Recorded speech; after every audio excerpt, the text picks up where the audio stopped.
a street late at night and suddenly you sense danger. What would you do? The need for self-defense is universal, and no one understood this better than the legendary Bruce Lee. More than just a martial artist and actor, Bruce Lee revolutionized how people think about personal safety and practical combat. His philosophy, Jeet Kune Do, wasn't just about flashy moves or rigid techniques, it was about adapting to real-world scenarios. Today we'll explore how Bruce Lee's self-defense legacy continues to inspire millions and how his teachings remain relevant in street safety. 1. The origins of Jeet Kune Do. Bruce Lee's journey toward creating Jeet Kune Do began with his dissatisfaction with traditional martial arts. While studying Wing Chun under Ip Man, Lee realized that many martial arts styles were overly rigid and impractical for real-life situations. His experience in street fights and his deep philosophical insights led him to develop a new way of thinking. Jeet Kune Do, or the way of the intercepting fist, wasn't about mastering a single style. Instead, it was about flexibility, efficiency, and practicality. Lee famously said, "Absorb what is useful, discard what is not, and add what is uniquely your own."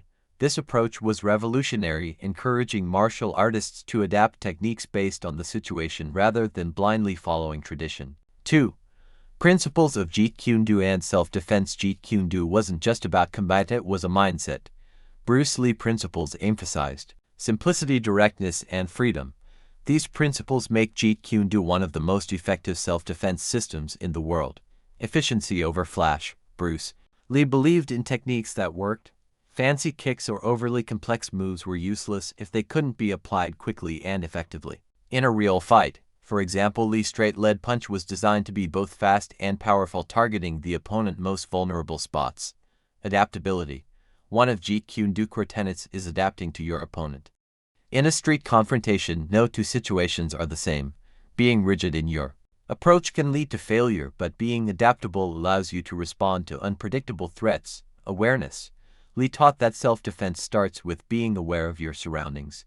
Whether it's noticing a suspicious person following you or identifying possible escape routes, situational awareness is key. Nong-TELEG or APHIC movement.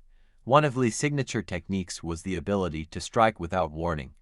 By minimizing unnecessary movements, he could deliver powerful attacks that were almost impossible to predict. 3. Bruce Lee focus on real-world safety. Bruce Lee teachings weren't limited to martial artists. He believed in empowering everyday people to protect themselves. For Lee, self-defense wasn't about being aggressive, it was about survival. Escape first, fight last. Lee often emphasized that the primary goal of self-defense is to avoid conflict.